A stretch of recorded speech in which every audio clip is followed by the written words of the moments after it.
नमस्कार, आप देख रहे हैं सूर्य न्यूज इंडिया। सीतापुर में पत्रकार राघवेंद्र बाजपेयी की हत्या को लेकर तहसीलदार मिल्कीपुर को ज्ञापन दिया गया। सीतापुर में पत्रकार राघवेंद्र बाजपेयी की हत्या को लेकर मिल्कीपुर के पत्रकारों में गहरा आक्रोश देखा गया।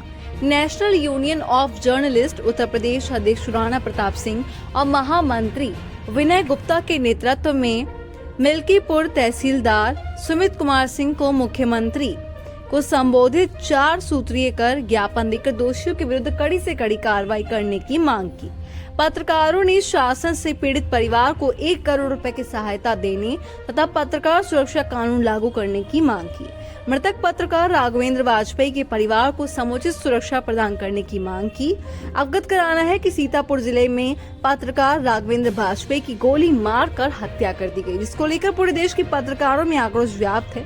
हत्यारों के विरुद्ध कठोर से कठोर कार्रवाई की मांग की है। नेशनल यूनियन ऑफ जर्नलिस्ट के तहसील महामंत्री विनय गुप्ता ने बताया कि पत्रकार अपना जीवन जोखिम में डालकर भ्रष्टाचार को उजागर करता है। इस तरह की घटनाओं से भ्रष्टाचारियों का मनोबल बढ़ेगा और शासन के भ्रष्टाचार के प्रति लड़ाई को कमजोर करेगा। अतः इस मामले में हत्यारों के खिलाफ कड़ी से कड़ी कार्रवाई होनी चाहिए। इस मौके पर नेशनल यूनियन ऑफ जर्नलिस्ट के तहसील अध्यक्ष राणा प्रताप सिंह, महामंत्री विनय गुप्ता, अशोक सिंह, सूरज कौशल सहित अन्य पत्रकार मौजूद थे। मिल्कीपुर से सूरज कौशल की रिपोर्ट, सूर्य न्यूज इंडिया के लिए। उत्तर प्रदेश के सीतापुर जिले में एक दैनिक जागरण की पत्रकार की दर्दनाक हत्या कर दी जाती है, जिससे प्रदेश भर के पत्रकारों में रोष व्याप्त है। इस मामले को लेकर national union of journalist Milkipur इकाई के पत्रकार संघ के महामंत्री विनय गुप्ता से जानना चाहते हैं इस बारे में क्या कहते हैं। इन्होंने आज एसडीएम के समक्ष मुख्यमंत्री को संबोधित 4 सूत्रीय ज्ञापन दिया है। हम जानते हैं क्या इस मामले को लेकर क्या कुछ कहना चाहते हैं। देखिए भाई, पत्रकार मैं हूं और पत्रकार आप भी हैं और हमारे तमाम पत्रकार साथी प्रदेश में और देश में हैं। मैं जिस संगठन से जुड़ा हूं, नेशनल यूनियन ऑफ जर्नलिस्ट, तो ये संगठन हमारा जो है पूरे देश के पत्रकारों को संरक्षण देता है।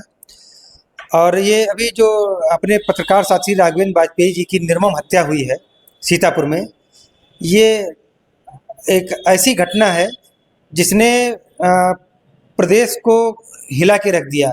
अब इस तरह की घटनाएं तो हत्या और इन सब तरह की बहुत कम हो रही हैं। देखिए, हमारा ये पत्रकार साथी है, इन्होंने धान खरीद का जो घोटाला है, जो कि लगभग पूरे प्रदेश में हो रहा है, लेकिन इस घोटाले से जो पर्दा उठाने का काम है राघवेंद्र बाजपेयी जी ने सीतापुर में किया और कुछ जगह हो रहा है जो कि अभी प्रकाश में नहीं आया है। और राघवेंद्र बाजपेयी जी ने स्टाम्प चोरी और ज़मीन घोटाला, इस तरह की तमाम घटनाओं को उजागर करने के लिए जो है खबरें चलाई और उसका संज्ञान भी लिया। एसडीएम साहब जो वहाँ के तत्कालीन हैं, उन्होंने 3 लेखपालों को नोटिस दिया, उसकी जांच मिली उनको, तहसीलदार को, लेकिन जांच में ढाक के 3 पात जांचें धीरे धीरे होती हैं और तब तक हमारे पत्रकार साथी की निर्मम हत्या हो गई। देखिए, इसमें जो पुलिस का रवैया है, क्योंकि राघवेंद्र बाजपेयी ने पुलिस को बताया था कि मेरे साथ कोई घटना हो सकती है और जो आरोपी है वो घटना कारित कर सकते हैं। ऐसे में पुलिस को चाहिए थी कि उनकी सुरक्षा के लिए आवश्यक कदम उठाती, जो कि पुलिस को 24 घंटे में उठा लेना चाहिए। पुलिस के पास उनकी लोकल इंटेलिजेंस यूनिट है, उसको लगा देना चाहिए था। हाँ, इस व्यक्ति को खतरा है तो कहाँ से है, क्योंकि इस घटना में उन्हें जो है पेशेवर लोगों द्वारा मारा गया। एक गोली उनके पीठ पे मारी गई ताकि वो गिर गए, दूसरी गोली उनकी कनपटी में सटा के मारी गई और बाकी 2 गोलियां और, ताकि तत्काल ही उनका काम तमाम कर दिया गया और उनके बचने बचाने का किसी प्रकार कोई मामला ना हो। देखिए, अगर विसिल ब्लोअर इस तरह से मारे गए, जो हमारे निर्भीक साथी हैं पत्रकार, वो बहुत ही कम हैं। और अगर इस तरह के जो कार्य करने वाले हैं निर्भीक जो हमारे पत्रकार हैं, अगर उनकी हत्याएं होती रहेंगी तो इस तरह के घोटालों का पर्दाफाश नहीं हो पाएगा। और हम इस मामले में सरकार से ही मांग करते हैं कि इस हत्याकांड में जो भी लोग संलिप्त हैं उन्हें फास्ट ट्रैक न्यायालयों के जरिए कानून के दायरे में लाया जाए और उन्हें फांसी से कम की सज़ा यदि दी जाए तो वो बेईमानी होगी। और साथ ही साथ हम चाहेंगे कि उस परिवार को 1 करोड़ रुपए का नगद मुआवजा मिले और उनकी पत्नी को जो है एक सरकारी नौकरी और उनके दोनों बच्चों की आजीवन शिक्षा, चिकित्सा, ये सब चीज़ें मुफ्त हों। और पत्रकार सुरक्षा कानून जो कि हम लोगों की मांगें सदैव से चलती चली आई हैं, इसे अच्छी सरकार को लागू कर देना चाहिए।